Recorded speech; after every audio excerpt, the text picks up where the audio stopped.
இப்போ கர்த்தருடைய ஆவியானவர் இந்த 7 பொன்குத்து விளக்கினுடைய அகலிலிருந்து வெளிப்படுகிற வெளிச்சத்தினுடைய 7வது வெளிச்சம் கர்த்தருடைய ஆவியானவர். யார் கர்த்தருடைய ஆவியானவர்?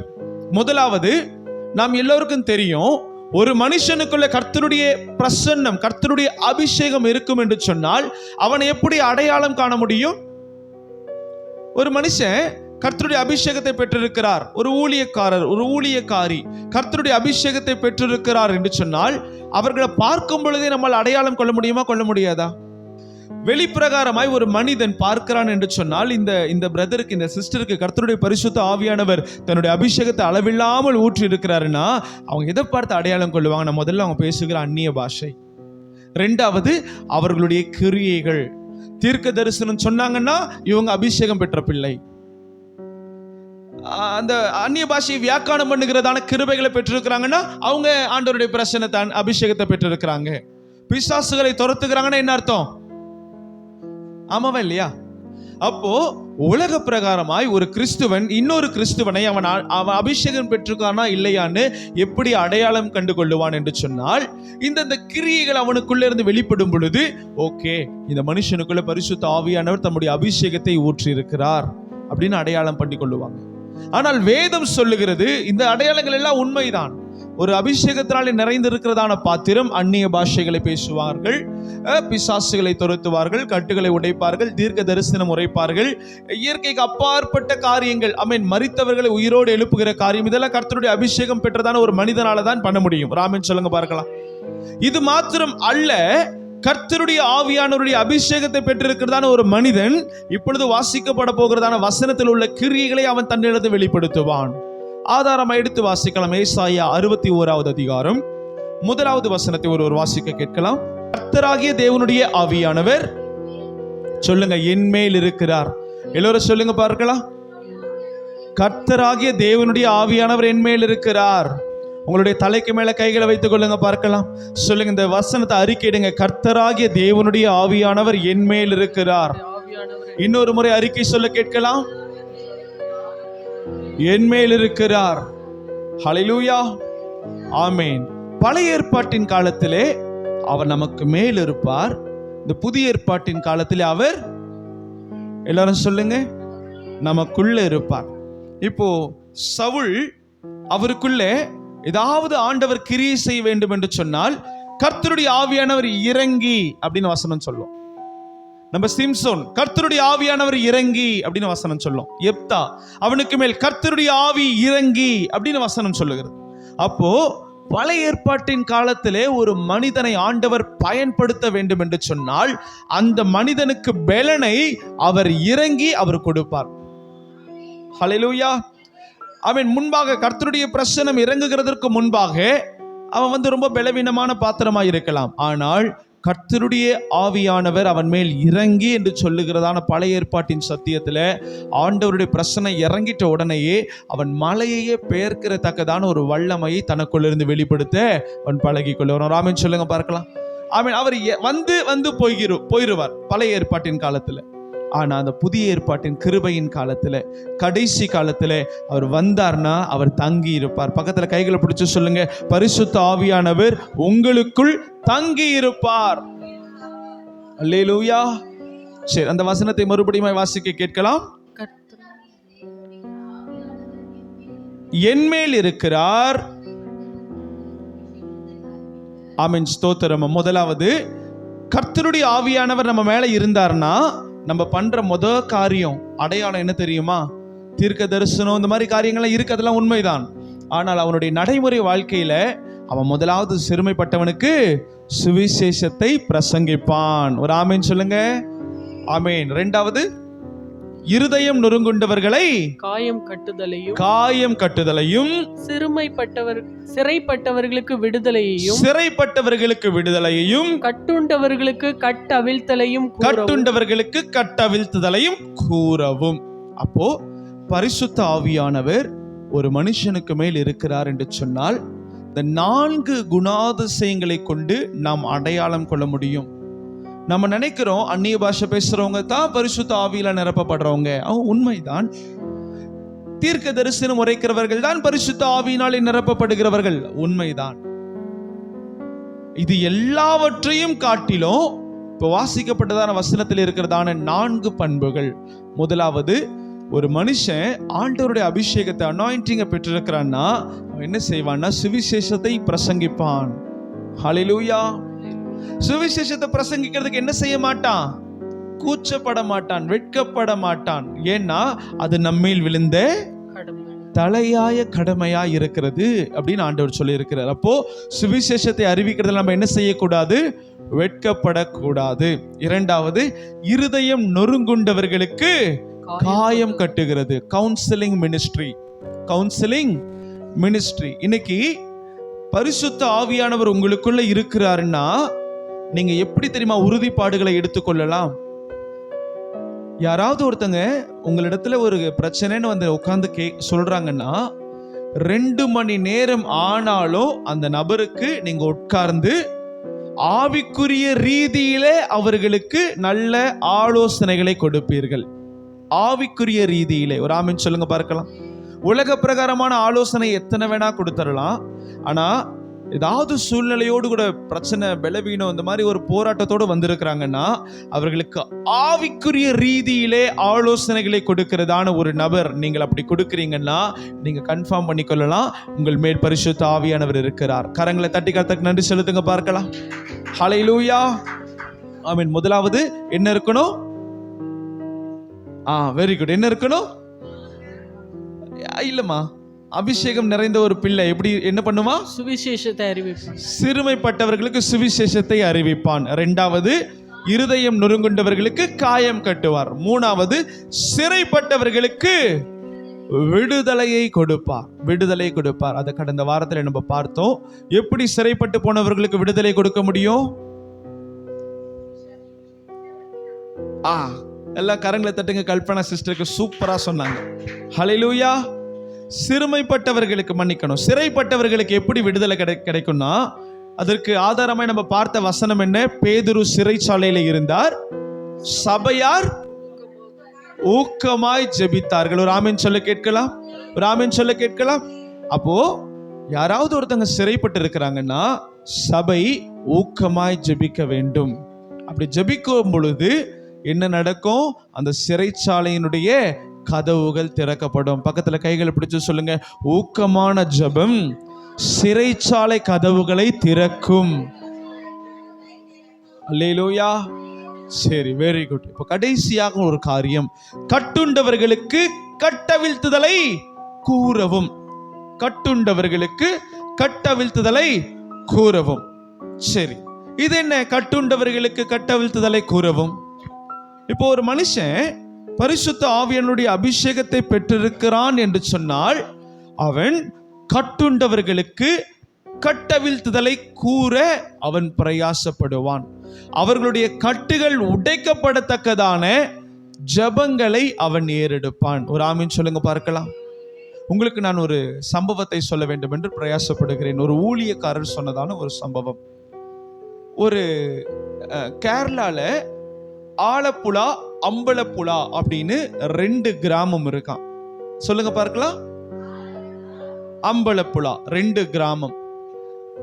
ஆலப்புழாவில இருந்து அம்பலப்புழாவிற்கு போகணும்னா படகு சவாரி மூலியமா தான் போக முடியும். நடுவில் பிரிட்ஜ் கிடையாது, ரோடு எதுவுமே கிடையாது. இந்த ஊர்ல இருந்து இந்த ஊருக்கு போகணும்னா எதுல தான் போக முடியும்? படகுல தான் போக முடியும். சரி, கரெக்டா ஃபாலோ பண்ணிட்டு வரீங்களா? ரைட்.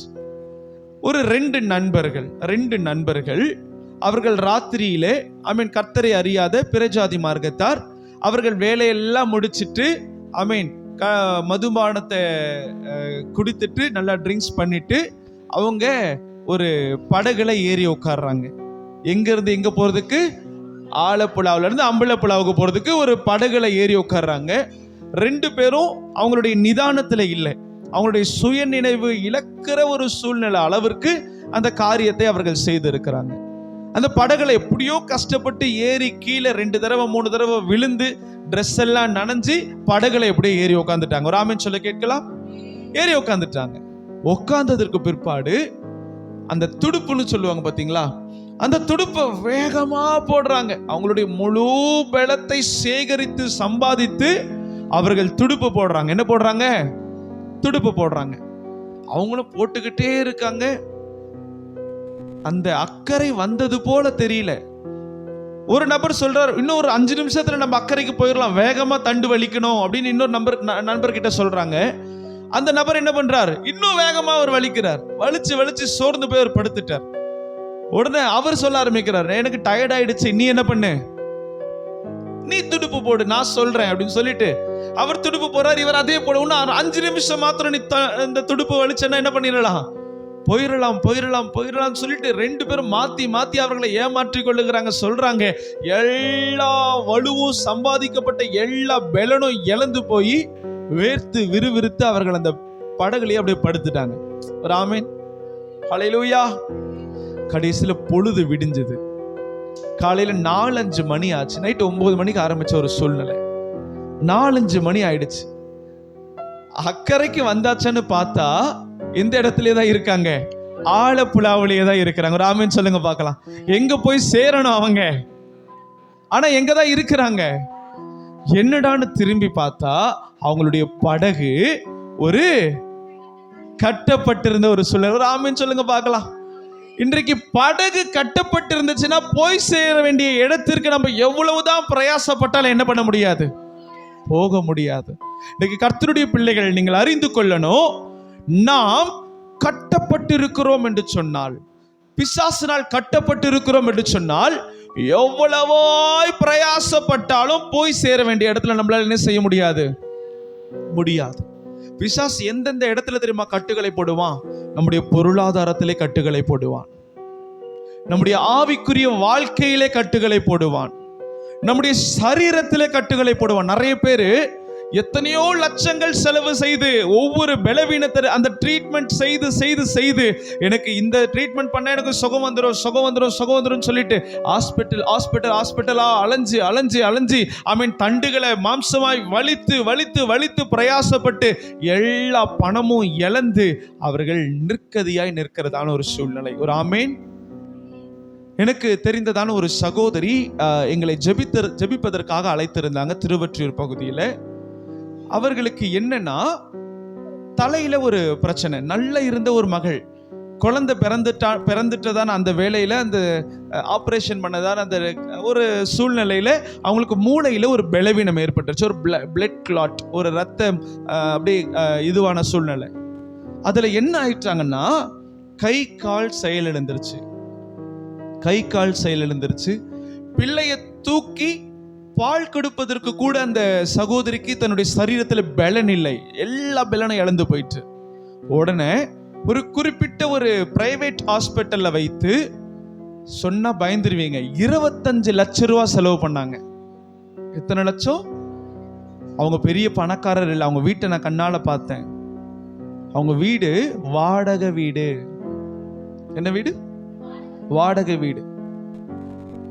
அவங்களுடைய சகோதரிமார்கள், சகோதரர்கள், அவங்க அந்த கல்யாணத்துக்கு போட்ட நகை எல்லாவற்றையும் வித்து 25 லட்சம் ரூபாயை அந்த ஆஸ்பத்திரிக்கு கட்டி, ஆனாலும் அந்த கட்டுகளிலிருந்து அவர்களால் என்ன செய்ய முடியல, விடுதலை பெற முடியவில்லை.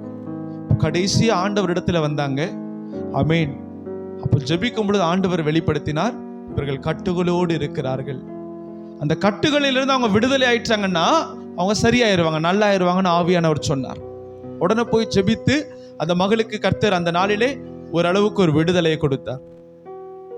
விடுதலை கொடுத்ததுக்கு பிற்பாடு அவங்களிடத்துல நான் சொன்னேன், நீங்க ஆவிக்குரிய சபைக்கு தொடர்ந்து போனாதான் உங்களுக்கு என்ன கிடைக்கும், பரிபூர்ண விடுதலை கிடைக்கும்.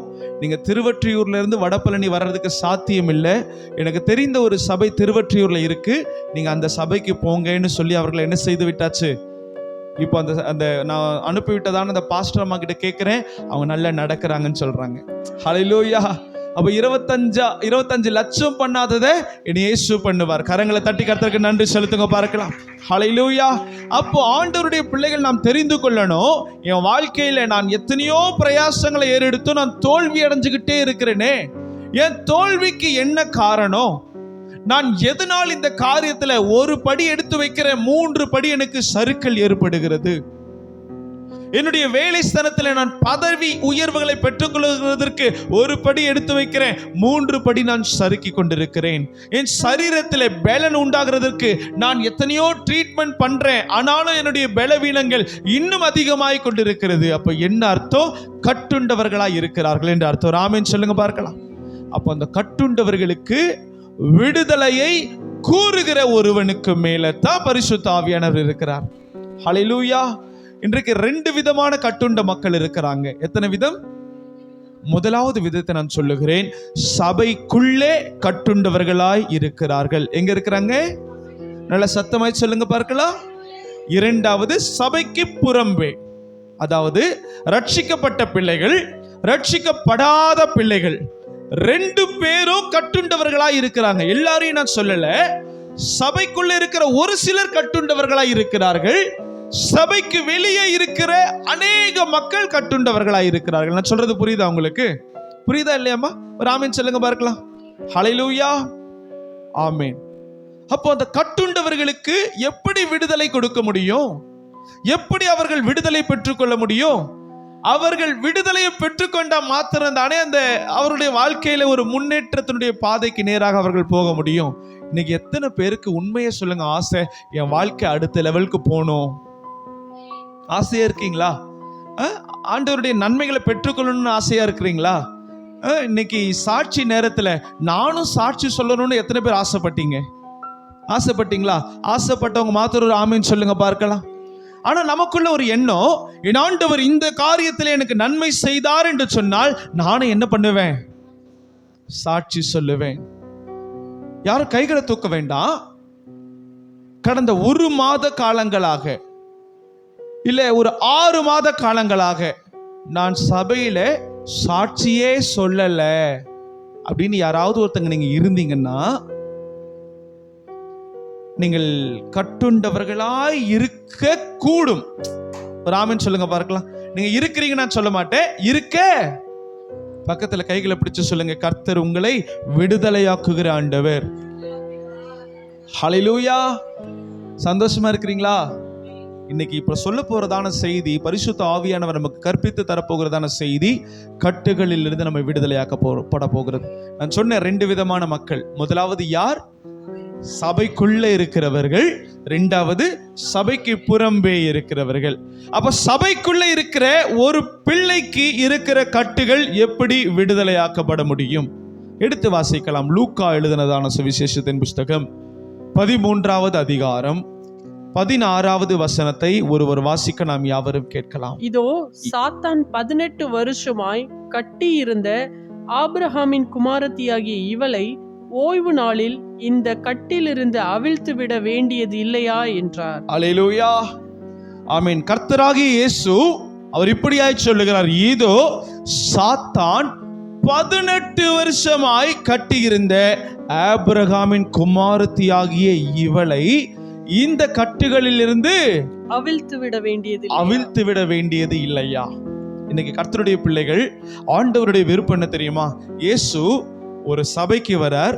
அந்த இடத்துல பார்க்கிறார், ஒரு ஸ்திரீ இருக்கிறாங்க. அந்த ஸ்திரீ 18 வருஷமாய் கட்டப்பட்டவர்களாய் இருக்கிறாங்க. எத்தனை வருஷமா? 18 வருஷமா. அந்த ஸ்திரியை பார்த்து ஆண்டவர் சொல்றார், 18 வருஷமா கட்டுண்டவர்களாய் இருக்கிறாங்களே, இவர்களுடைய கட்டுகளை அவிழ்த்து விட வேண்டியது இல்லையா? கட்டுகளை அவிழ்த்து விடணுமே. அப்ப அவிழ்த்து விட்டுட்டோம்னா அவங்க வாழ்க்கையில 18 வருஷம் வீணாய் போயிருக்காதே. யோசித்து பாருங்க. அந்த ஸ்திரீ அந்த 18 வருஷத்திற்கு முன்னாடி அந்த கட்டுகள் போடப்பட்ட அந்த நாளிலே அவள் எப்படி இருந்தாலோ அதே போல, இன்னும் சொல்ல போனால் அதை காட்டிலும் பின்தங்கின நிலைமையிலே 18 வருஷமாய் அவள் ஜீவனம் பண்ணி கொண்டிருக்கிறாள்.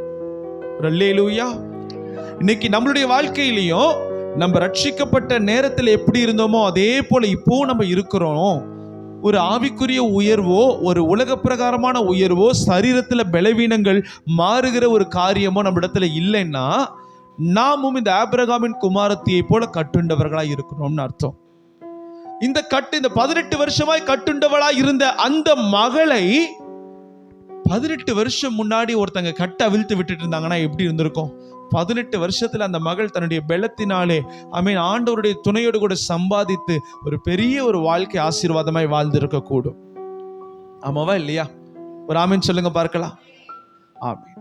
18 வருஷமா இருக்கிறதான அந்த ஸ்திரியை பார்த்து ஆண்டவர் சொல்லுகிறார், இவருடைய கட்டுகளை அவிழ்த்து விட வேண்டியது இல்லையோ. 10வது வசனத்தை ஒரு வாசிக்க கேட்கலாம்.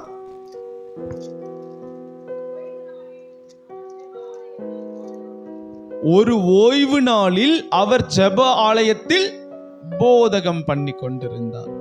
அப்ப அந்த சர்ச்சுடைய பாஸ்டர் யாரு? இயேசுவோடைய சர்ச்சில் ஒரு ஸ்திரீ எப்படி இருக்கிறாங்க? 18 வருஷமா கட்டப்பட்டிருக்கிறாங்க. ஒரு ஆமென் சொல்லுங்க பார்க்கலாம். Praise God. அப்போ அந்த கட்டுகளில் இருந்து அந்த மகளுக்கு விடுதலை பெறுகிறதற்கு ஒரு காரியம் அந்த மகளிடத்திலே காணப்பட்டது. அதைத்தான் இப்பொழுது நம்ம தியானிக்க போகிறோம். அந்த மகளிடத்திலே காணப்பட்ட அதே காரியம், அதே பண்பு நம்மளிடத்திலே காணப்படும் பொருட்டு ஆண்டவர் நம்முடைய கட்டுகளிலிருந்து இந்த நாளிலே நமக்கு விடுதலை தருவார். ஹல்லேலூயா. ஒரு ஆமென் சொல்லுங்க பார்க்கலாம். ஆமென். இயேசு ஜெப ஆலயத்தில் பிரசங்கம் பண்ணி கொண்டிருந்ததான வேளையிலே, அதுக்கு அடுத்த வசனத்தை ஒரு வாசிக்க கேட்கலாம். அப்பொழுது 18 வருஷமாய் பலவீனப்படுத்தும் ஆவியை கொண்ட ஒரு ஸ்திரீ அங்கே இருந்தாள். அவங்களுடைய கட்டு எப்பேற்பட்ட கட்டனா, 18 வருஷமா பலவீனப்படுத்துகிற ஒரு ஆவியினாலே கட்டப்பட்டிருக்கிறாங்க. 18 வருஷமாய் பலவீனப்படுத்துகிற ஒரு ஆவி. இன்னைக்கு நம்மளுக்கு ஏதாவது ஒரு பலவீனங்கள் ஒரு நாள் 2 நாள் வந்துருச்சுனாலே நம்மளுடைய காரியங்களை வெளியில சொல்ல முடியல. ஆனா ஒரு நாள் 2 நாள் இல்ல, ஒரு வருடம் 2 வருடம் இல்ல, 18 வருஷம் அவங்க பிறந்ததுல இருந்து சம்பாதித்த எல்லா பலனும் கொஞ்சம் கொஞ்சமா குறைஞ்சி அவங்களால நிமிர கூட முடியாத அளவுக்கு அவங்க ஒரு கூனியா இருந்தாங்களாம். ஹல்லேலூயா. அவங்களுடைய எலும்புகளில் இருக்கிறதான பலன்கள் அற்று போயிற்று. இந்த வயசானவங்க அப்படியே அவங்களுடைய எலும்புல பலனற்று அப்படியே கூனி குறுகி இருப்பாங்கல்ல, அதே போல இந்த ஸ்திரீ இப்படி இருந்தவங்க 18 வருஷமாய் பலவீனப்படுத்துகிறதான ஆவியினாலே கட்டப்பட்டு அவர்கள் கூனியாய் போகிற ஒரு சூழ்நிலை. அந்த சூழ்நிலையில அந்த மகள் செய்த காரியம் ஒன்று மாத்திரமே. அதுக்கு அடுத்த வசனத்தை ஒரு வாசிக்க கேட்கலாமா? இயேசு அவளை கண்டு, இயேசு அந்த 18 வருஷமாய் பலவீன கட்டுகளிலே சிக்கி கொண்டிருந்த அவளை கண்டு தம்மிடத்தில் அழைத்து ஸ்திரீயே உன் பலவீனத்தினின்று விடுதலையாக்கப்பட்டாய் என்று சொன்னார். ஒரு ஆமென் சொல்லுங்க பார்க்கலாம். ஆண்டவர் நீ விடுதலையாக்கப்பட்டாய் என்று சொன்ன உடனே அவள் தன்னுடைய பலவீனத்திலிருந்து விடுதலையாக்கப்பட்டாள். யோசித்து பாருங்க. அப்படி ஆண்டவர் அந்த மகளை பார்த்து சொல்லுகிறதற்கு ஒரு காரியம் நிச்சயமாய் நடந்திருக்க வேண்டும். அது என்னன்னா, அந்த பலவீனத்தோடு அந்த கட்டுகளோடு கூட அவள் எந்த இடத்துக்கு வந்திருக்கணும்? ஆண்டவர் ஆலயத்துல தானே இந்த சத்தியத்தை செய்கிறார். இந்த அற்புதத்தை ஆண்டவர் எங்க செய்கிறார்? எல்லாரும் சொல்லுங்க, எங்க செய்கிறார்? ஒரு ஆமென் சொல்லுங்க பார்க்கலாம். ஒரு அல்லேலூயா சொல்லுங்க பார்க்கலாம். இன்னும் ஒரே ஒரு முறை சொல்ல கேட்கலாம். ஆமென். ஜெப ஆலயத்திலே போதனை பண்ணி கொண்டிருக்கிற, கர்த்தருடைய வார்த்தையை பிரசங்கித்துக் கொண்டிருக்கிறதான அருள்நாதர் இயேசு கிறிஸ்து அவர் பிரசங்கம் பண்ணிக்கிட்டே இருக்கிறார். அந்த இடத்துல பலவீனத்தோடு, நோய்களோடு, கட்டுகளோடு இருக்கிற அந்த ஸ்திரீ ஆலயத்தில் உட்கார்ந்து கொண்டிருக்கிறார். அப்போ அந்த பலவீனத்தை பொருட்படுத்தாமல் அந்த கட்டுகளை ஆண்டவரிடத்திலே கொண்டு வந்ததான அந்த ஸ்திரீக்கு ஆண்டவர் விடுதலை கொடுத்தார். ஹல்லேலூயா. இன்னைக்கு யோசித்து பாருங்களேன், ஏன் நம்மளுடைய நோய் இன்னும் நீங்கல? ஏன் நம்முடைய சரீரத்தில் இருக்கிற பலவீனங்கள் இன்னும் சுகமாய் நமக்கு திருப்பி தரப்பட முடியவில்லை?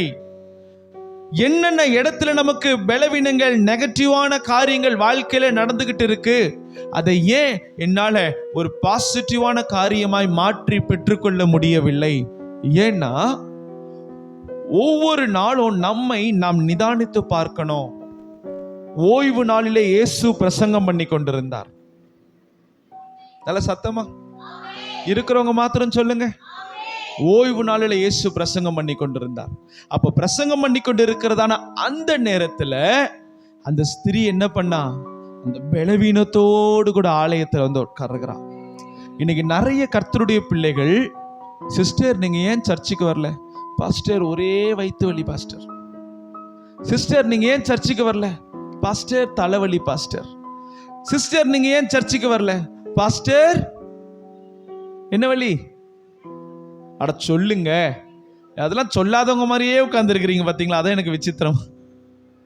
அல்லேலூயா. இன்னைக்கு ஏமா இன்னைக்கு சர்ச்சுக்கு வரல? பாஸ்டர் ஒரே கால் வலி பாஸ்டர். அப்போ நமக்கு தெரியணும், இந்த ஸ்திரீக்கும் அதே பலவீனம் தான், சரீரத்தில் அதே பலவீனம் தான். ஆனா இந்த ஸ்திரீ என்ன பண்ண? அந்த பலவீனத்தை இயேசுவினிடத்திலே கொண்டு வந்தாள். இன்னும் சொல்லுவேன், அந்த கட்டுகளை இயேசுவினிடத்திலே கொண்டு வந்தாள். ஒரு ஆமென் சொல்ல கேட்கலாம். அப்போ அந்த கட்டுகளை இயேசுவினிடத்திலே கொண்டு வந்து அந்த பலவீனத்தை இயேசுவினிடத்திலே கொடுக்கும் பொழுது இயேசு அந்த பலவீனத்திலிருந்து விடுதலை தருகிறார். அல்லேலூயா. எனக்கு தெரிந்ததான ஒரு பாஸ்டர், அவர் இப்படியாய் சொல்லுவார். எனக்கு ரொம்ப வேடிக்கையா இருக்கும். அது சொல்றதுக்கு எனக்கு கொஞ்சம் நடுக்கமாகவும் இருக்கும். என்ன சொல்லுவார்னா, ஒவ்வொரு ஆராதனை முடித்ததுக்கு பிற்பாடு சபைக்கு ஆராதனைக்கு வராத விசுவாசிகளுக்கு போன் மூலியமா அவர் தொடர்பு கொள்வார். தொடர்பு கொண்டு, பிரதர் சிஸ்டர் இன்னைக்கு ஏன் நீங்க சர்ச்சுக்கு வரல அப்படின்னு ஒரு வார்த்தை கேட்பார். என்ன கேட்பார்? வரலன்னு கேட்பார். கேட்டுட்டு அவங்க சொல்லுவாங்க, என்ன சொல்லுவாங்க? அது நீங்களாம் ஃபேமஸ் மாதிரில சொல்லுங்க. உடம்பு முடியல, ஏதாவது ஒரு பிரச்சனை, சரிம்மா நான் ஒரு ஜெபம் பண்றேன் அப்படின்னு சொல்லிட்டு போன்லயே ஜெபம் பண்ணுவாராம். எப்படி தெரியுமா ஜெபம் பண்ணுவார்? ஏசப்பா எனக்கு கொடுத்த அன்பான குடும்பத்திற்காக நன்றி ஏசப்பா. இப்படியே ஜெபம் பண்ணுவாருமா. எனக்கு கொடுத்த அன்பான குடும்பத்திற்காக நன்றி ஏசப்பா. இவங்க சொல்றதான இந்த பலவீனங்கள், அவங்க உண்மையா என்கிட்ட அந்த பலவீனத்தை உண்மையை சொன்னாங்கன்னா அந்த பலவீனம் தயவு செஞ்சு நீங்கிரணும். பொய் சொன்னாங்கன்னா அந்த பலவீனம் ரெட்டத்தனையா வந்துடணும். ஆண்டவரே, கைகளை தட்டி கருத்துருக்கு நன்றி சொல்லுங்க பார்க்கலாம். அப்படிலாம் ஜெபம் பண்ணா என்ன ஆகிறது சபை? இன்னைக்கு உண்மையை சொல்றேன், ரட்சிக்கப்படாத பிரஜாதி சொல்றதை காட்டிலும் நீங்களும் சொல்றதோட கர்த்தருடைய பிள்ளைகள் சொல்ற பொய் ரொம்ப அதிகம். ஆமாவா இல்லையா? ஏமா சர்ச்சுக்கு வரல? என்ன சொல்லுவோம்? பாஸ்டர் உடம்பு வலிக்குது. ஆனா அன்னைக்கு சர்ச்சு முடிச்சுட்டு வெளில வந்து நிப்போம், கடை வாசல்ல வந்து நிப்பாங்க. இப்ப என்னமாச்சு? சரியாயிடுச்சு பாஸ்டர். ஒரு ஆமென் சொல்லுங்க பாப்போம். யோசித்து பாருங்க. உண்மையுள்ள மனுஷன், சொல்லி முடிங்க. உண்மையுள்ள மனுஷன், நான் இப்படி சொல்லுவேன், உண்மையுள்ள மனுஷன் பரிபூர்ண சுகத்தை பெற்றுக் கொள்ளுவான். இன்னைக்கு இன்னும் 5-10 வருஷம் இதே நோயோட நீ உட்கார்ந்துட்டு இருக்கிறியே, ஏன் உட்கார்ந்துட்டு இருக்கிற? அந்த பலவீனத்தை, அந்த கட்டுகளை நீ ஆண்டவரிடத்திலே கொண்டு வந்து சேர்க்கவில்லை. நமக்கு தெரியணும், ஞாயிற்றுக்கிழமை ஆயிற்றுனாலே கர்த்தருடைய பிள்ளைகள் எங்க வந்து விடுதலை பெற்றுக் கொள்ளணும்? வசனம் சொல்லுதுமா, நான் சொல்லல. ஆண்டவர் அவர் ஓய்வு நாளில் அவர் ஜெப ஆலயத்திலே பிரசங்கம் பண்ணி கொண்டிருக்கிறார். அந்த இடத்துல 18 வருஷமா அந்த அம்மா தொடர்ந்து சர்ச்சுக்கு வந்துட்டு இருக்கிறாங்க. அல்லேலூயா. 18 வருஷம், 18வது வருஷத்துல தான் அந்த அம்மாவுக்கு விடுதலை. இன்னைக்கு 1 நாள் 2 நாள் நம்ம சர்ச்சுக்கு வந்து நம்மளுக்கு பலவீனம் மாறலையா, என்ன பண்ணிடுறோம்? புரியுதா நான் சொல்றது உங்களுக்கு? அப்போ 18 வருஷமா அந்த பொறுமையா அவங்க காத்து இருக்கிறாங்க. ஆண்டவர் நிச்சயமா எனக்கு விடுதலை தருவார், நிச்சயமா எனக்கு நன்மை தருவார் அப்படின்னு 18 வருஷமா காத்து இருக்கிறாங்க. இன்னைக்கு சபையில நீங்கள் சரீர பிரகாரமான ஒரு சில நோயில கட்டப்பட்டு இருக்கிறீங்கன்னு என்று சொன்னா, ஒரு சிலருக்கு இப்படிப்பட்ட ஒரு நோய், சர்ச்சில் பிரசங்கம் பண்ணும்போது தூங்குற ஒரு நோய் இருக்கும். என்ன நோய் இருக்கும்? பக்கத்துல கைகளை பிடிச்சு சொல்லுங்க, அக்கா உங்களுக்கு அந்த நோய் இருக்கா? இல்லைன்னு நினைக்கிறேன். ஹல்லேலூயா. ஆமா, இதெல்லாம் உண்மையை சொல்றோமா? இதெல்லாம் ஆவிக்குரிய ரீதியில நீங்க பாத்தீங்கன்னா சத்துரு உங்களுக்கு போடுகிறதான கட்டுகள், கர்த்தருடைய பிள்ளைகளுக்கு போடுகிறதான கட்டுகள். சத்தியத்தையும் அறிவீர்கள், உங்களை விடுதலையாக்கும். அப்ப அந்த சத்தியத்தை கேட்க கூடாதபடி உங்களுக்கு கண் மயக்கத்தையும் தூக்கத்தையும் உண்டு பண்றான்னா அது யார் தான் பண்ணுவா? ஆமா, ஒரு சிலர் சொல்லுவாங்க, சர்ச்சில் தூங்கணும்னா இயேசு சாமி தான் சர்ச்சில் தூக்கத்தை தராருன்னு அர்த்தம் அப்படின்னு. உண்மையை சொல்றேன், இயேசு சாமிலாம் தூக்கத்தை சர்ச்சில் தர மாட்டார். அவருக்கு பிரியமானவர்களுக்கு ராத்திரி நல்ல நித்திரையை கொடுப்பார். அதான் வசனம் சொல்லுது. தமக்கு பிரியமானவர்களுக்கு சபையிலே நல்ல நித்திரை கொடுப்பார் வசனம் சொல்லுதா? அப்ப வசனம் என்ன சொல்லுது? தமக்கு பிரியமானவர்களுக்கு கர்த்தர் சுகமான நித்திரையை வீட்டில் நைட்டு தூங்கும் போது கொடுப்பார். ஹல்லேலூயா.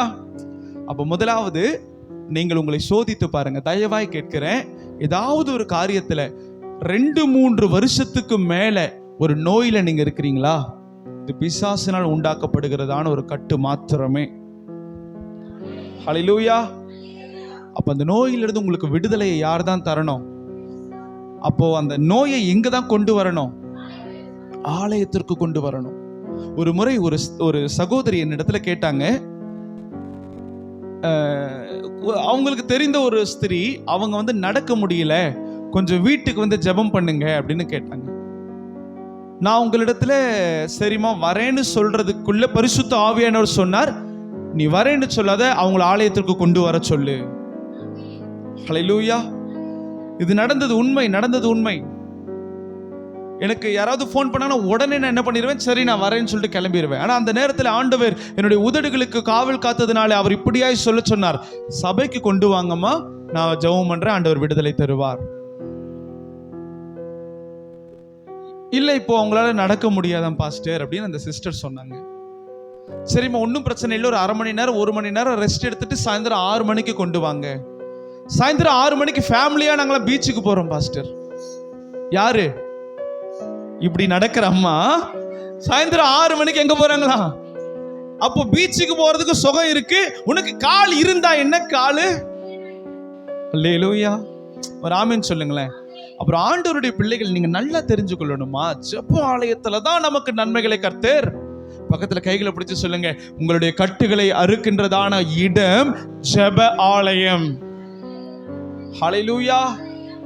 இந்த பலவீனத்திலேயே நீங்க சபைக்கு வந்திருக்கிறீங்களா? உண்மையை சொல்றேன், ரொம்ப சந்தோஷம். நீங்க வந்திருக்கிறவங்க எல்லாரும் எனக்கு தெரியும், நிறைய பேர் நீங்க பலவீனத்தோடு வந்திருக்கிறீங்க. உச்சந்தலையிலிருந்து உள்ளங்கால் வரைக்கும் சரீர சம்பந்தப்பட்ட பலவீனங்கள், உங்களுடைய பொருளாதாரத்திலே நிறைய பலவீனங்கள், உங்களுடைய நிறைய பிரச்சனைகளோடு கூட நீங்க இருக்கிறீங்க. ஆனா ஆண்டவருடைய ஆலயத்துக்கு வந்திருக்கிறீங்கல்ல, அந்த ஸ்திரீக்கு செய்தவர் உங்களுக்கும் எனக்கு செய்வார். ஹல்லேலூயா. முதலாவது அந்த பலவீனத்திலிருந்து நாம் விடுதலையாக்கப்பட வேண்டும் என்று ஆண்டவர் விரும்புகிறார். சபையில இருக்கிற ரட்சிக்கப்பட்ட கர்த்தருடைய பிள்ளைகள், அவர்களுக்கான விடுதலை ஆண்டவர் எங்க தான் வச்சிருக்கிறார்? சபையில தான் வச்சிருக்கிறார். அதை நம்ம தான் முதல்ல பிரகடனப்படுத்தணும். இன்னைக்கு நீங்களும் நானும் சபையில பலவீனத்தோடு சபை விட்டு போகும்போது நல்ல பலத்தோடு கூட கடந்து சென்றோம்னு நினைச்சுக்கோங்களேன். யோசித்து பாருங்க, உங்களை பார்க்கிற பிற ஜாதிகளும் ஆட்டோமேட்டிக்கா அவன் பலவீனத்தையும் அவனுடைய கட்டுகளையும் தூக்கிட்டு எங்க வருவான்? ஆட்டோமேட்டிக்கா சர்ச்சுக்கு வந்துடுவான். இன்னைக்கு நம்ம பலவீனத்துல வீட்டுல உட்கார்றதுனாலதான் சபை நிரம்பி வழிய மாட்டேங்குது. இந்த தமிழ்நாட்டுல மாத்திரம் இல்லை, இந்த உலகத்துல இருக்கிற எல்லா சபையிலையும் நம்ம பலவீனத்தோடு வேலைக்கு போவோம். நான் சொல்றது உண்மைதானா பிரதர்? உண்மைதானா சிஸ்டர்? பலவீனத்தோடு வேலைக்கு போவோம், பலவீனத்தோடு சொந்தக்காரன் கல்யாணத்துக்கு போவோம், பலவீனத்தோடு ஏதாவது ஒரு இடத்துல பிரயாணம் பண்ணணுமா பிரயாணம் பண்ணுவோம், பலவீனத்தோடு கூட பண்ணுவோம். ஆனா பலவீனத்தோடு எங்க தான் வரமாட்டோம். நான் சொல்றது உண்மைதானாமா? உண்மை இல்லைன்னா நீங்க என்கிட்ட சொல்லலாம், கேட்கலாம். அப்ப பலவீனத்தோடு நம்ம எல்லா காரியத்தையும் செய்யறோம், பல்ல கடிச்சிட்டு செஞ்சாகணுமே சொல்லி செய்யறோம். ஆனா உண்மையை சொல்றேன், உங்களுக்கு விடுதலையை கர்த்தர் தரணும்னா உங்களுடைய பலவீனத்தை இயேசு கிட்ட கொண்டு வரணும். கரங்களை தட்டி நீங்க விசுவாசிக்கிற அளவுக்கு ஒரு அல்லேலூயா சொல்லுங்க பார்க்கலாம். அல்லேலூயா. அந்த பலவீனத்தோடு கூட நீங்க ஆண்டவருடைய ஆலயத்திற்கு வந்தீங்கன்னா நான் சொல்லுவேன், ஆண்டவர் உங்களை பலத்தினால் நிரப்புவார். என் வாழ்க்கையில 2-3 இடத்துல அதை நான் சாட்சியாய் சொல்ல முடியும். நவம்பர் மாதம்னு நினைக்கிறேன், ஆமா நவம்பர் மாதம் 2வது சனிக்கிழமை ஃபாஸ்டிங் பிரேயர் அன்றைக்கு எனக்கு ஒரு 2-3 நாள் ரொம்ப ஜுரம். நான் உண்மையை சொல்றேன், கூட்டி குறைச்சு நான் சொல்ல மாட்டேன். பலிபீடத்துல ரொம்ப ஜுரம், என்னால நிக்க கூட முடியல. அந்த இடத்துல நான் என்னுடைய மனைவி கிட்ட சொல்லிட்டேன், என்னால மெசேஜ் எல்லாம் நான் கூட எடுக்க முடியாதுமா, நிக்க முடியல. அப்போ இந்த சின்ன சபையில தான் நாங்க இங்கதான் இருந்தோம். நான் பெட்ல படுத்துட்டு இருந்தேன். என்னுடைய மனைவி, தாயார், கேபி எல்லாரும் கிளம்பி வந்தாச்சு ஊழியத்தை நிறைவேற்றுகிறதற்காக. சபை மக்கள் எல்லாரும் ஊழியத்தை நிறைவேற்றுகிறதற்காக வந்துட்டாங்க. இப்படி வந்த வேளையில அந்த துதி சத்தத்தை கேட்கும் பொழுது என்னால் அந்த பலவீனத்தோடு கூட என்னால் படுத்து கொண்டு இருக்க முடியவில்லை. அல்லேலூயா. உடனே அந்த இடத்துல என்ன பண்ணேன், முகத்தை கழுவி ஒரு சட்டையும் ஒரு பேண்ட்டையும் போட்டுட்டு பின்னாடி இருக்கு பார்த்தீங்களா அந்த சோஃபா, அங்கே உட்கார்ந்து கொண்டேன். நான் உண்மையை சொல்றேன், என்னால் உட்கார முடியல. நான் அந்த சோஃபாவில் அப்படியே படுத்துக்கிட்டேன். அந்த ஆராதனை அப்படியே படுத்துக்கிட்டேன். படுத்துக்கிட்டதுக்கு அப்புறம் ஆராதனை முடிந்தது. ஆராதனை முடித்ததுக்கு பிற்பாடு நம்முடைய சகோதரி அவங்க ஜெபத்தை செய்ய ஆரம்பிச்சாங்க. எதற்காக ஜெபம் பண்ணாங்கன்னா, மெடிக்கல் செக்அப் தான். நம்ம அந்த ஆவிக்குரிய மெடிக்கல் செக்அப் அப்படிங்கிற ஒரு டாபிக்ல ஜெபம். என்னன்னா, நம்முடைய கண்கள் ஆண்டவருடைய கரங்களை ஒப்பு கொடுத்து, நம்முடைய செவிகள், நம்முடைய தலை, உதடுகள், இருதயம் எல்லாவற்றையும் ஆண்டவருடைய கரங்களை ஒப்பு கொடுத்து சுத்திகரிக்கணும் அப்படிங்கிறதுக்காக அவங்க ஜெபத்துல லீட் பண்ணிக்கிட்டே இருந்தாங்க. அப்போ ஆண்டவர் என்னுடைய இருதயத்தில் ஏவினார், என்னுடைய இருதயத்தில் அப்பொழுது பேசினார். உடனே இந்த நாள்ல நான் ஆண்டவருடைய வார்த்தையை பிரசங்கிக்கணும்னு ஆண்டவர் என்னுடைய இருதயத்தில் ஏவினார். உடனே திரும்ப மறுபடியும் போனேன், வெள்ளை சட்டை எடுத்து போட்டேன், இந்த பேண்ட் எடுத்து போட்டேன். போட்டுட்டு சர்ச்சில் வந்து உட்காரும் பொழுது நான் ஆண்டவர்கிட்ட ஒரு அடையாளத்தை கேட்டேன். ஆண்டவரே, எனக்கு உடம்பு முடியல அப்படின்னு என்னுடைய குடும்பத்தாருக்கும் தெரியும், என்னுடைய சபையினருக்கும் தெரியும். ஆனால் நான் உங்களுடைய வார்த்தையை பிரசங்கிக்கணும்னா எனக்கு ஒரு அடையாளத்தை கொடுங்க. என்னன்னா, சிஸ்டர் வந்து என்னுடைய மனைவி வந்து மெசேஜ் கொடுக்குறீங்களான்னு ஒரு வார்த்தை கேட்கணும். அல்லேலூயா. அதே போல கிளம்பி ரெடியா உட்காந்துட்டு இருந்தேன். அவங்க வந்து, என்னப்பா மெசேஜ் கொடுத்துட்றீங்களா? அல்லேலூயா. அவங்க கேட்டது பரிசுத்த ஆவியானவரை கேட்டது போல இருந்துச்சு. அல்லேலூயா. அன்னைக்கு பலிபீடத்துல நின்று கர்த்தருடைய வார்த்தையை பிரசங்கிச்சேன். அன்னைக்கு இருந்த அந்த பலவீனம் அதுக்கப்புறம் எனக்குள்ள இல்லை. கரங்களை தட்டி கர்த்தருக்கு நன்றி சொல்லுங்க பார்க்கலாம். அப்புறம் நம்முடைய பலவீனத்திற்கு மருந்து ஆலயத்திலே இருக்கிறது. ஒரு ஆமென் சொல்லுங்க பார்க்கலாம். நம்முடைய பலவீனத்திற்கான மருந்து ஆலயத்தில் இருக்கு. இன்னைக்கு கர்த்தருடைய பிள்ளைகள், இந்த சத்தியத்தை கற்றுக்கொண்ட நீங்கள் தயவு செய்து நான் உங்களை தாழ்மையோடு கேட்கிறேன், பலவீனத்தை பொருட்படுத்தி ஆலயத்திற்கு வருகிறதை தடை செய்து விடாதீர்கள். எனக்கு தெரியும் உங்களுக்கு பலவீனம் இருக்குதான் தெரியும். நான் இன்னொரு கேள்வியை கூட உங்களுக்கு முன்பாக வைக்க வேண்டும் என்று நான் விருப்பப்படுகிறேன். அப்போ பலவீனத்தோடு கூட நீங்க வீட்டில் இருக்கிறீங்க, ஆலயத்திற்கு வர முடியல. அப்போ சர்ச்சுக்கு வராம நீங்க வீட்டில் இருக்கிறீங்க.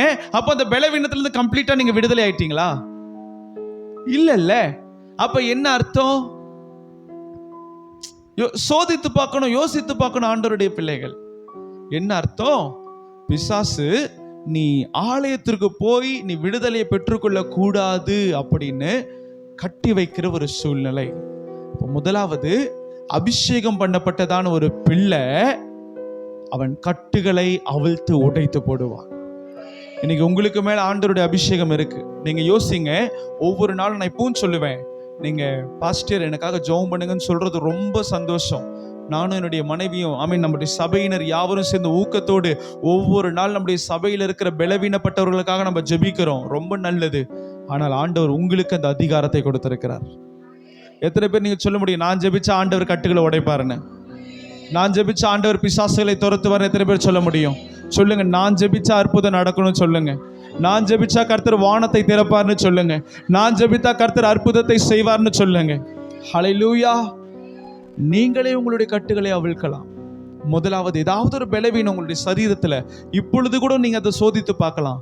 இந்த பிரசங்கிக்கிறதான இந்த வேலையில கூட நீங்க சோதிச்சு பார்க்கலாம். உங்க சரீரத்துல எந்த இடத்துல பலவீனமோ ரணமோ வலிகளோ இருந்தாலும் அந்த இடத்துல கைகளை வைத்துக்கொண்டு வல்லமையாய் உங்களுடைய ஆவியில ஏவப்பட்டு சொல்லுங்க, இயேசுவின் நாமத்தினாலே என் கைகளில் இருக்கிற கட்டுகளை உடைக்கிறேன். ஒரு ஆமென் சொல்லுங்க பார்க்கலாம். நீங்க வல்லமையினாலே ஆவியில நிரம்பி சொல்லும் பொழுது ஆண்டவர் அந்த வார்த்தைக்கு அதிகாரத்தை கொடுப்பார். அல்லேலூயா. அப்போ ஆண்டவர் நமக்கு கொடுத்திருக்கிற அதிகாரத்தை நம்ம என்ன செய்யணுமா? பிரயோஜனப்படுத்திக் கொள்ளணும். நம்ம அந்த அதிகாரத்தை சேர்த்து வைக்கிறோம். உண்மையை சொல்றேன், இந்த இடத்துல இருக்கிற ஒவ்வொருத்தரும் நீங்க ஆண்டவருக்காக எழும்பி பிரகாசிப்பதற்காக அழைக்கப்பட்ட பாத்திரங்கள். நீங்க யோசிக்கலாம், இல்ல பிரதர் எனக்கு வயசாயிட்டு, நான் இன்னுமே என்ன பண்ண முடியும்? நான் சொல்றேன், உங்களை வச்சு ஆண்டவர் பெரிய காரியங்களை செய்ய போகிறார். ஹல்லேலூயா. உங்களுடைய பலவீனத்துல நீங்களே ஜெபம் பண்ண பாருங்க, நீங்களே ஜெபம் பண்ண பழகுங்க. எனக்கு அன்பான ஒரு சகோதரி, அவர்கள் இப்படியாய் சொன்னார்கள். அவங்க ரொம்ப பிசாசுடைய போராட்டத்தினால அவங்க ரொம்ப அவஸ்தைப்பட்டதான ஒரு வேலையில ஒரு நாள் நான் அப்படி வரும்போது என்கிட்ட சொன்னாங்க, பாஸ்டர், நான் என்னுடைய ஜீவன் என்கிட்ட இருக்கிறதுனால தானே பிசாசு போராடுறான். நான் இன்னையில இருந்து நான் இப்படி பண்ண போறேன். என் ஜீவனை எடுத்து பலிபீடத்துல வச்சிட போறேன். பிசாசு கிட்ட போய் சொல்ல போறேன், உனக்கு வேணா பலிபீடத்துல போய் நீ எடுத்துக்கோ. ஒரு ஆமென் சொல்லுங்க பார்க்கலாம். உனக்கு வேணா எங்க போய் எடுத்துக்கோ, உனக்கு வேணா எங்க போய் எடுத்துக்கோ. அப்போ நான் உங்ககிட்ட இன்னொன்னு சொல்லவா? பிசாசால எடுக்க முடியுமா? பலிபீடத்துல வந்து பிசாசால பலிபீடத்துல வந்து நிக்க முடியுமா? அல்லேலூயா. உங்களுடைய வேலையை பலிபீடத்துல வைங்க, உங்களுடைய நல்ல சுகத்தை பலிபீடத்துல வைங்க, உங்களுடைய குடும்பத்தை பலிபீடத்துல வைங்க, உங்களுடைய ஆரோக்கியத்தை பலிபீடத்துல வைங்க. பிசாசால எடுக்க முடியுமா? அல்லேலூயா. அந்த சத்தியத்தை தெரிஞ்ச இந்த 18 வருஷமாய் பாதிக்கப்பட்ட சகோதரி தன்னையே பலிபீடத்தில் ஒப்பு கொடுத்தார். இயேசு வந்து விடுதலை ஆக்கினார். அல்லேலூயா. இப்ப நம்ம எழுந்து நின்று ஜெபிக்க போகிறோம்.